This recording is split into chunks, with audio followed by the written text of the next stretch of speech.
Hello दोस्तों, Bindal law associates के YouTube channel में आप सभी का स्वागत है। आज हम एक नए टाइप के केस की चर्चा करेंगे। एक केस मेरे पास आया जो इस तरीके से था कि एक मकान था जो कि पिताजी के नाम में था। पिताजी की डेथ हो गई और इंटरस्टेट डेथ हो गई। इंटरस्टेट डेथ का मतलब होता है कि उन्होंने कोई विल एग्जीक्यूट नहीं की थी, लिहाजा वो प्रॉपर्टी उनके 3 बच्चों में ट्रांसफर हो गई। ए, बी और सी को इक्वल शेयर मिला।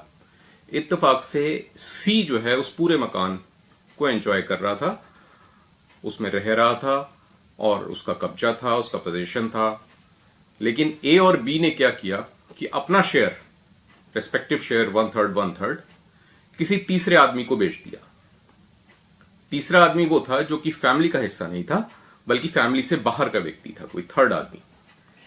अब उसने उस मकान पे ये कहते हुए कब्जा करने की कोशिश की कि भाई मेरा 2/3 हिस्सा है, इसमें मेरा कब्जा इसमें होगा, मेरे को कब्जा दो या मेरे को उस मकान में जॉइंटली रहने की परमिशन दो। ऐसे इंटरेस्टिंग विषय में आप क्या करेंगे?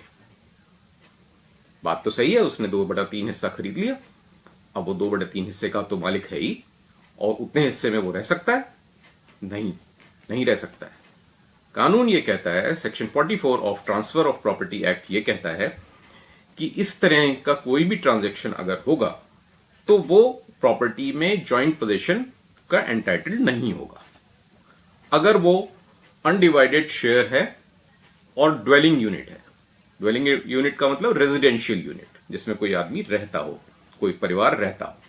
तो कोई भी आउटसाइडर जो है वो एक्सक्लूसिव पोजीशन या जॉइंट पोजीशन उस प्रॉपर्टी का नहीं ले सकता। वो क्या कर सकता है? वो केवल कोर्ट में जा सकता है और कोर्ट में जाके पार्टीशन की रिक्वेस्ट कर सकता है, बंटवारे की रिक्वेस्ट कर सकता है कि मेरे हिस्से के हिसाब से बंटवारा कर दिया जाए। और उसके बाद, पार्टीशन के बाद, वो अपना हिस्सा जो कोर्ट डिसाइड करेगा उसका कब्जा ले सकता है। इसके अलावा सेक्शन 4 ऑफ पार्टीशन एक्ट ये कहता है कि ऐसे सभी केसेस में जो आदमी अनडिवाइडेड शेयर में मालिक है और जो कब्जे में है, और दूसरे 2 भाइयों ने या 2 भाई बहनों ने जो है किसी तीसरे आदमी को हिस्सा बेच दिया है, तो ऐसे केस में जो तीसरा आदमी पोजीशन में है उसका राइट होगा कि उस तीसरे आदमी से वो दोनों हिस्से मार्केट प्राइस पे खरीद ले। ये उसका राइट टू प्रीएम्पशन है। वो उससे वो हिस्सा खरीदने के लिए एंटाइटल्ड है, अगर वो इच्छुक है तो ऐसे किसी भी मुकदमे में ना घबराएं।